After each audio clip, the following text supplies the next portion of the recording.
FFA tractor day at school at my local high school that I used to go to. I did it, and they're gonna be rolling through actually on my road here, so I'm gonna catch a couple of them go by. That's so cool. I love seeing kids driving tractors, and it's still going on. They're still having a tractor day. That's so awesome. Small town.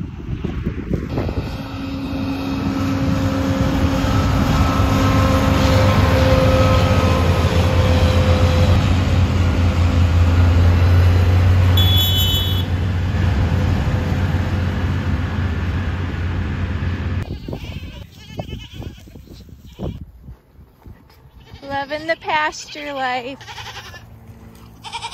Alright, YouTube, where did I leave you guys off at?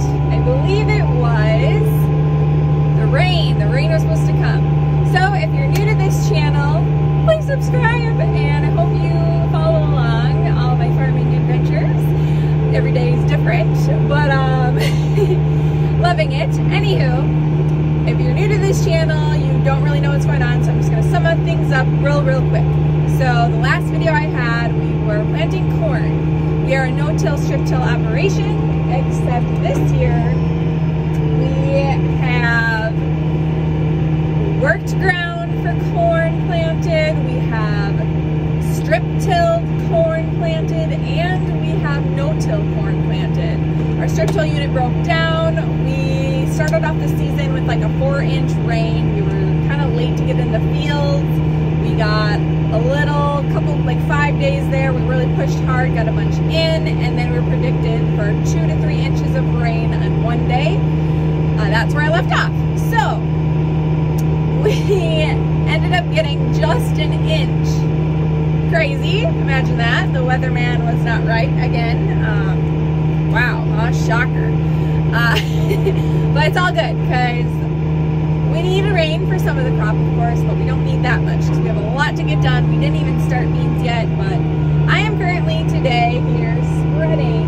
I gotta go around this wet spot. I don't know if you guys can see that, but yep. I'm spreading fertilizer for the ground that we no-tilled the corn. So this is new to me this year. Usually we strip-till it, and the fertilizer is being banded in right away. However, with that being broke down and pushed for rain, we decided to just get something in the ground and no-till it. So it did not have any, it had a little bit of N. That's all it really had. So now we're getting phosphorus, potassium, sulfur, that whole jazz. So with that said, yeah, that's why I'm out here before the corn comes up. It's been 2 days since we've been in the fields, not real long. And we just want to cover the ground that really obviously needs it, that no-till corn, so it has something yet. Dad's been doing a lot of spraying. And yeah, so I'll let you know what we do next, but that is my current status. And thank you so much for following along. If you have any questions, comments, I love them all. Tell me some stories that you have. Here's what the field conditions kind of look like overall. Again, these strips in front of me, it looks like it's strip-tilled pretty much, but nope, this was all no-tilled. So we're just creating that with the planter, of course. Mobility, Dalton Egg, 800, row crop. Empty, empty.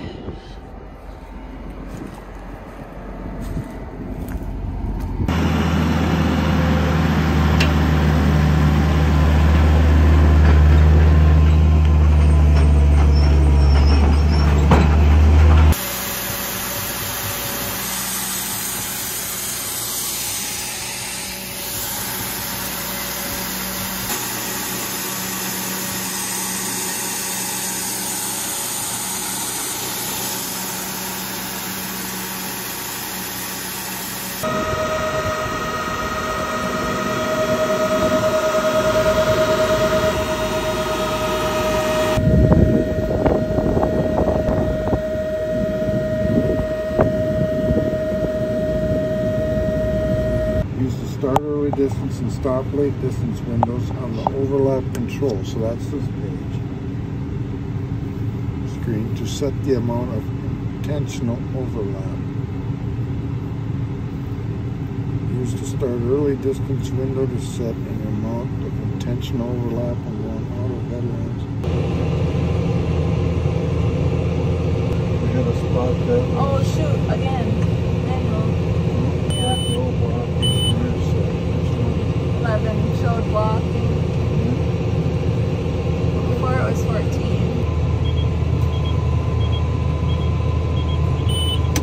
Yeah, so now the whole bottom square is all in. When you're on that page? Yeah.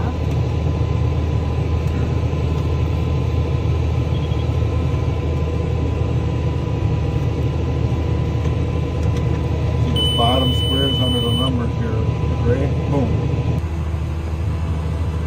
So many screens, guys. Oh my goodness.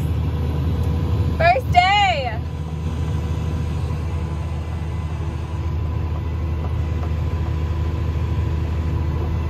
It is my turn to drive this thing. The pivot planter. I'm so used to the mounted. This is the 1245 pivot planter. It's cable driven, so everything's electronic. It's crazy. All through the screen here, everything. So whole new game here, and it's pull type pivot, of course, so my backing up skills are being put to the test. Whether I like it or not.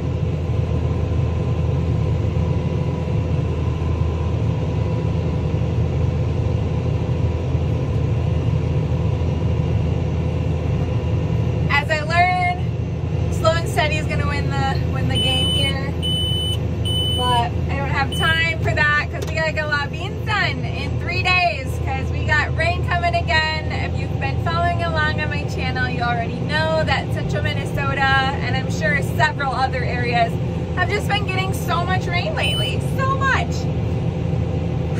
So yeah, it's gonna be a tricky push to get things done here, but I'm learning the new planter.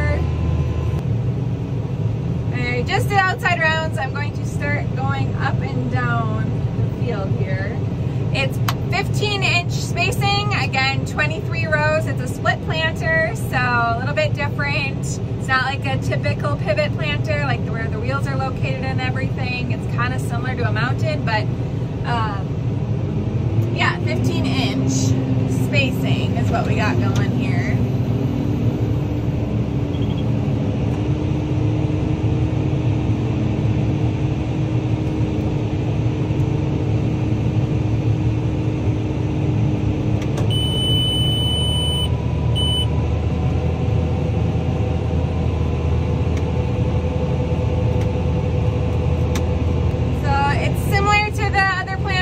It's so different as to my whole screen. So this one's got 2 vacuums instead of 1, and just the whole bulk fill system is totally different. So how that all operates, you know, you got 4 sections here instead of individual rows. It's like 2. I'm not gonna film much today as I'm really zoning in, but I figured I'd show you the first day because it's so exciting. But definitely we'll talk more about it, probably continued of this video. So stay tuned, keep watching. Y'all, field number 1 is done. Woo, woo. That was a little bit intense as expected.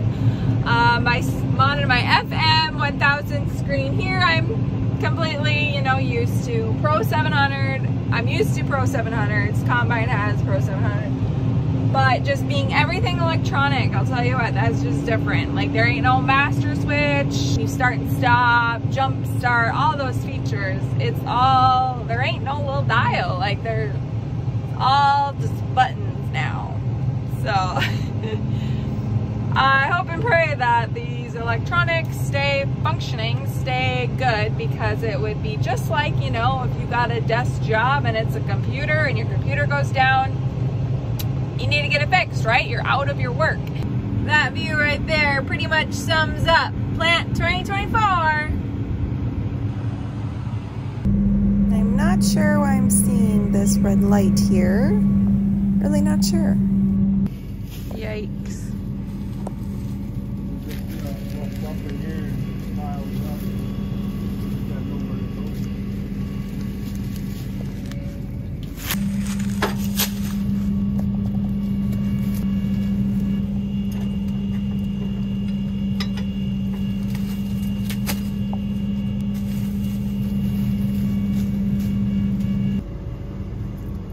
Yikers.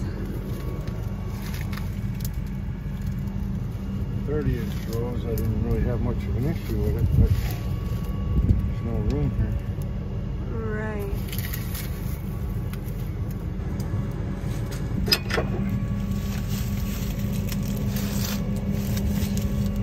You're moving them up one notch or what? Well, these lead ones that I'm leaving on, I'm putting all the way up. And try that. Just I don't know if it's gonna work.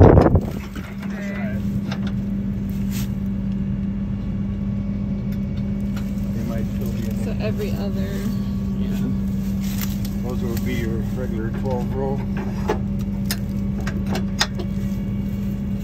Which we'll drop them, I guess, but we're gonna try it. And just like that, y'all, it's a new day. But it's still planting time. My shirt says it's planting time. Had to feature that in. It's planting time. And where did I leave you guys off? Other than a bunch of beeping noises from the previous day. Still got that going on because I am running the 1245 pivot planter again. It's the new one we got this year for beans. Maybe next year we'll do beans and corn with it. Who knows? Stay tuned. We don't even know. But we needed to try it out. I've been so excited to try it out. But let me tell you what. Through the excitement, yep, you get something new. Of course you're going to be excited. But with that comes stress. And with stress, I mean headaches. Like I kind of talked yesterday a little bit about it, but I didn't film much yesterday. It was day one, and let me tell you what, day one is, well, learning it. And there was just a lot going on. Anywho, some of these headaches that I'm talking about yesterday. So yesterday we started out, well, we had a bunch of problems. So here are the few examples of some of the problems. We were getting going yesterday and we noticed that it was about 5 feet too early and 5 feet too late. So what I mean by that is we were leaving 5-foot gaps when we got to our headlands, and then when we started to go back into it, turned around, dropped it down, it was not planting for a good 5 feet. Even though it clearly should have been, there was no, you know, once you cross that overlap, should be good to go, but yeah, so we dealt with that. It was a bunch of in the system here. I can show you up close there, but we got it to reconfigure itself and know where it's at, except that led to our next problem. The planter not knowing which direction it's driving. Tractor symbol here, apparently this is a problem. A problem that is normal, but shouldn't be.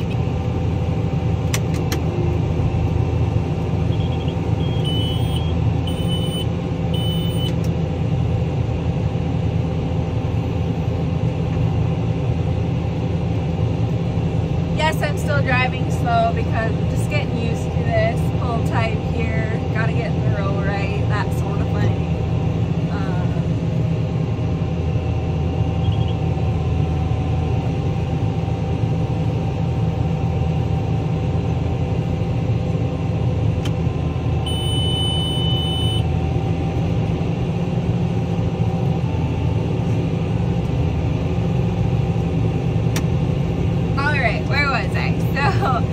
That led into our next problem of planter not knowing which direction it's going. Actually, just in general, us, the whole implement, you know. There's a tractor symbol in the upper left-hand screen. This is a Pro 700, just in case anybody else got the same problem or just want to know about it, Pro 700 1245 Case IH early riser planter, and it's a split row. So in the Pro 700 here, our mapping, we have mapping here in this specific, the Pro 700, the mapping was thinking we were, like, it was making us drive backwards. We were driving forward, but all our mapping was showing that it was going backwards.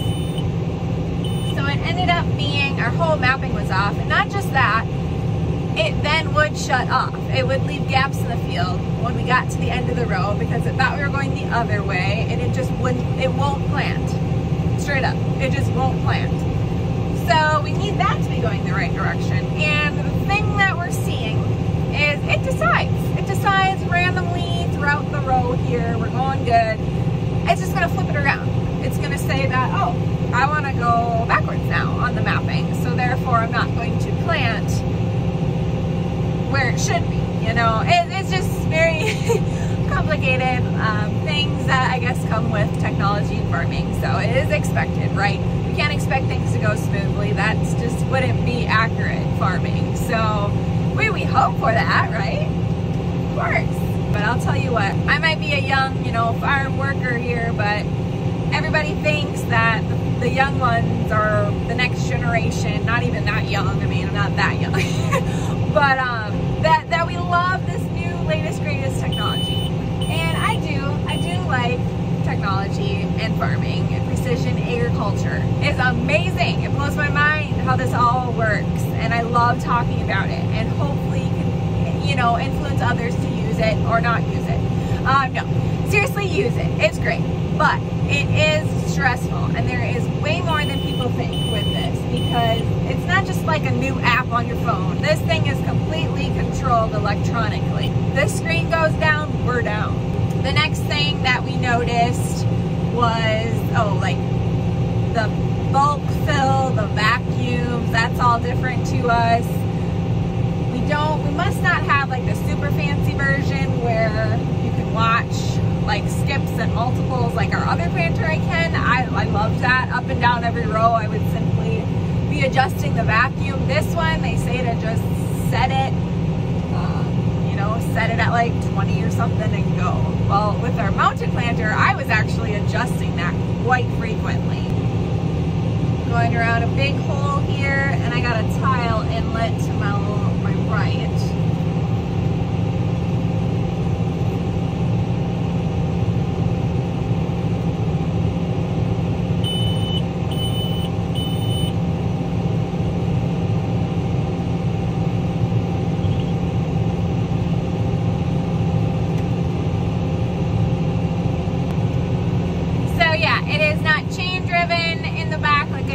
With the 1230 early riser, since it's the 45, it has cable German, so electronic row units. We have 2 vacuums here on this planter. The purpose of the 2 vacuums is for the seed, to get the seed, you know, from the bulk fill to the actual mini hoppers. And so each one, you know, has an individual hopper, tiny, so tiny, but they're called mini hoppers, and you need vacuum. You need vacuum to get it there, and then once it's there, the vacuum helps get it down, get the seed down to the seed disc, just like the other one has a seed disc, but it's just different. And but the vacuum part, like that part is the same, like you still need it to, you know, go around your discs and get the seed actually. With that also, speaking of like down, we have down pressure that we're dealing with, adjusting that.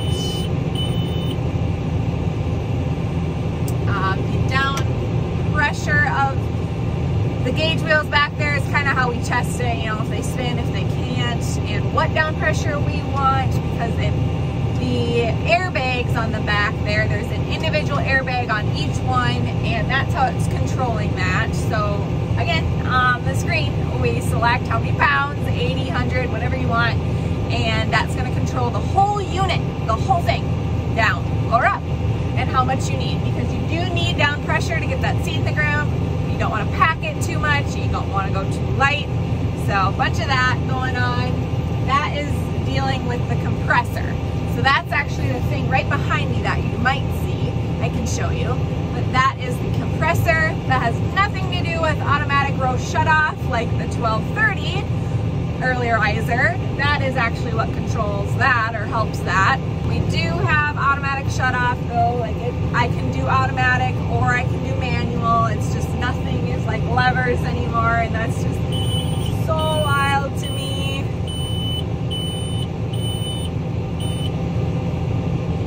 Go around this inlet here again.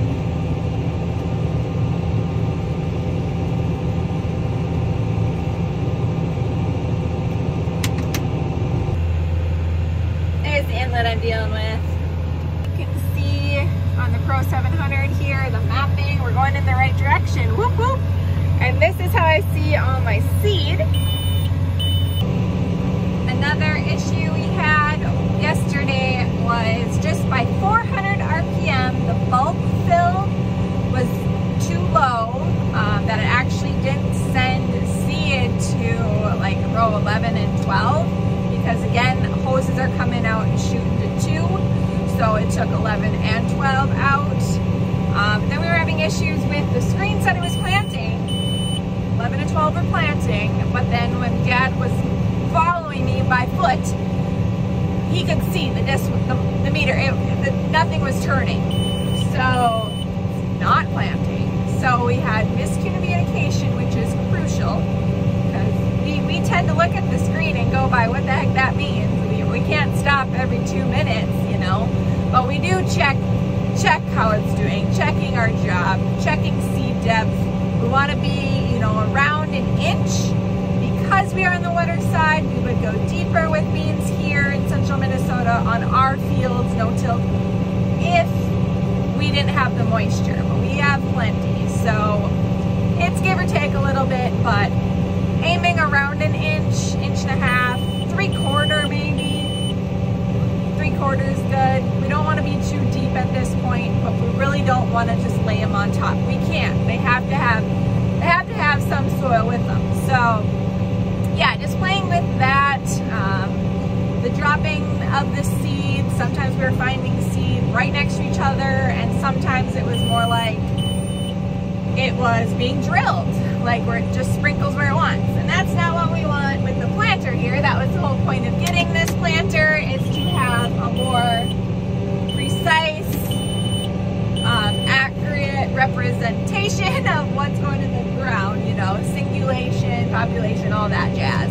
So, but it did start working once we kind of got a bunch of it figured out, I guess, the technology part of it, but wasn't as smooth as just kind of going out there, but that's, again, that's expected. It's just kind of a bummer. It's not working how we thought, truly thought, because like today here when we got out, yesterday we were on fields that were, again, we don't have a chopping corn head, but we do still take bales off some, so we stock chop and then bale them off for corn straw, and we had all of those fields yesterday. So this is a whole different day, because we are dealing, well, whole different day in general, but we're dealing with the residue today, the trash.